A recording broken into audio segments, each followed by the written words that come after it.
नमस्कार दोस्तों, स्वागत है आपका एक बार फिर से हमारे चैनल पर। दोस्तों, आज हम 7 फरवरी के टॉप 5 करंट अफेयर्स को क्विज के माध्यम से इंटरैक्टिव वे में सॉल्व करेंगे और उसको एक्सप्लेन भी करेंगे। आप इस वीडियो को अंत तक ज़रूर देखिएगा और ख़ुद भी साथ में सॉल्व करने का प्रयास कीजिएगा दोस्तों। और अगर आपको हमारा वीडियो अच्छा लगता है, डेली आप देख रहे हैं, तो हमारे वीडियो को लाइक करिए, शेयर करिए और हमारे चैनल को अगर आपने अभी तक सब्सक्राइब नहीं किया है तो ज़रूर सब्सक्राइब कर लीजिए दोस्तों। तो आइए दोस्तों, शुरुआत करते हैं। हमारा पहला करंट अफेयर है, हाल ही में खबरों में रहा ढोलावीरा किस राज्य या केंद्र शासित प्रदेश में स्थित है? ऑप्शन हमारे देख लीजिए आप। ए राजस्थान, बी गुजरात, सी हरियाणा, डी पंजाब। अगर आपने इस क्वेश्चन को पढ़ लिया होगा दोस्तों, तो इसका जो करेक्ट आंसर मैं आपको बताता हूँ वो है बी गुजरात। दोस्तों, ढोलावीरा जो है यह गुजरात राज्य में स्थित है और यह इंडस वैली सिविलाइजेशन की एक साइट है और पांचवी सबसे बड़ी साइट, मतलब सिंधु घाटी सभ्यता की दोस्तों यह पांचवी सबसे बड़ी साइट है।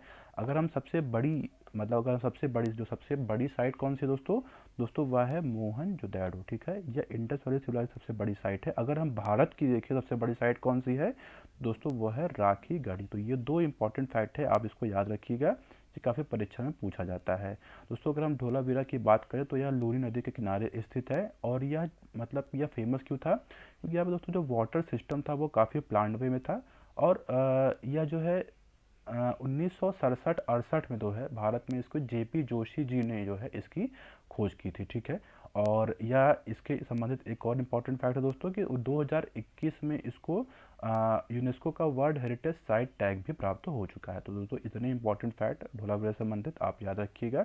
हमारा अगला करंट अफेयर है, भारत के सर्वोच्च न्यायालय में न्यायाधीशों की स्वीकृत संख्या कितनी है? ऑप्शन हमारे हैं ए 25, बी 28, सी 31, डी 34। आपने इस क्वेश्चन को पढ़ लिया होगा दोस्तों, इसका जो करेक्ट आंसर है वह है डी 34। तो दोस्तों, सुप्रीम कोर्ट में जो जजेस की जो मैक्सिमम लिमिट, मतलब जो उनकी संख्या होती है उससे ज़्यादा वो नहीं उसमें जजेस हो सकते हैं दोस्तों, वो है 34। इसमें चीफ जस्टिस ऑफ इंडिया को भी इंक्लूड किया गया है।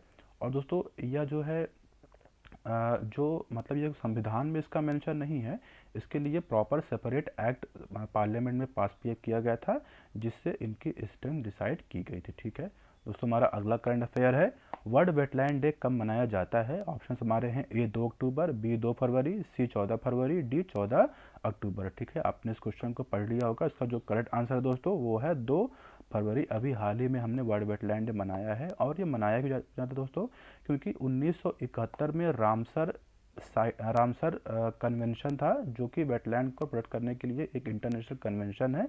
1971 में दोस्तों इसको 2 अक्टूबर को जो है साइन किया गया था और भारत 1982 में इसको साइन किया था। तो ये आप ध्यान दीजिएगा दोस्तों। यह वेटलैंड होता क्या है ये आप जान लीजिए दोस्तों। वेटलैंड जो है कोई भी ऐसी भूमि, मतलब पहले तो इसका जो हिंदी है वो हम देख लेते हैं, इसको आर्द्र भूमि या नम भूमि भी कहते हैं दोस्तों। ऐसा कोई मतलब ज़मीन का ऐसा कोई क्षेत्र जहाँ पर साल भर या फिर महीने भर में मतलब पानी भरा रहता है।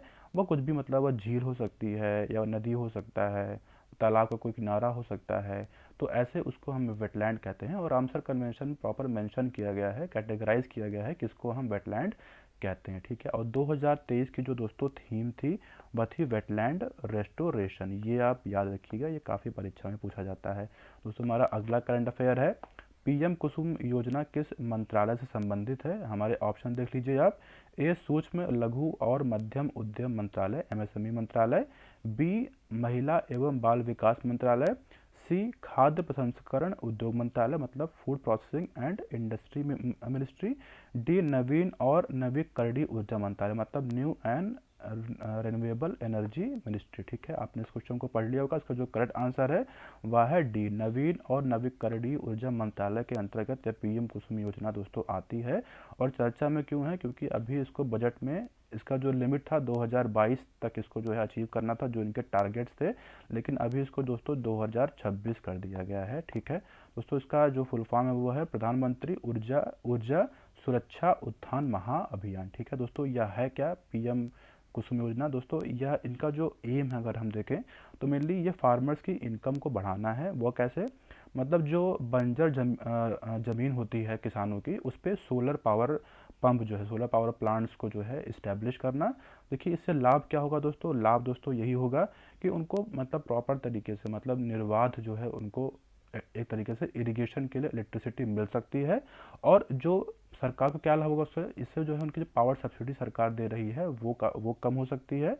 और एग्रीकल्चर को डीकार्बनाइज किया जा सकता है, क्योंकि हम जानते हैं जो बिजली हम यूज़ करते हैं, जो जिससे इंजन चलता है दोस्तों, वह जो है कोल पावर्ड से होता है। तो इससे अगर हम सोलर पावर से यूज़ करेंगे, एक तरीके से जो कार्बन का एमिशन है वह भी काफ़ी कम होगा दोस्तों। ये इसीलिए पीएम कुसुम योजना लॉन्च की गई थी। इसके कुछ टारगेट्स हैं वो आप देख लीजिएगा। हमारा अगला करंट अफेयर है, सर्वाधिक रामसर स्थल भारत के किस राज्य में है?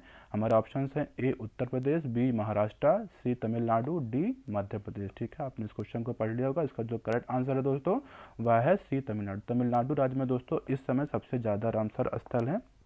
कितने स्थल है दोस्तों? वो हैं 14। ठीक है, उसके बाद उत्तर प्रदेश का नंबर आता है, उसमें 10 हैं। ठीक है, ये आप फिगर देख लीजिए, ये 14 सारे रामसर साइट का इसमें मेंशन किया गया है। ठीक है दोस्तों, आज के लिए इतना ही है दोस्तों। इस वीडियो को देखने के लिए धन्यवाद। आपका दिन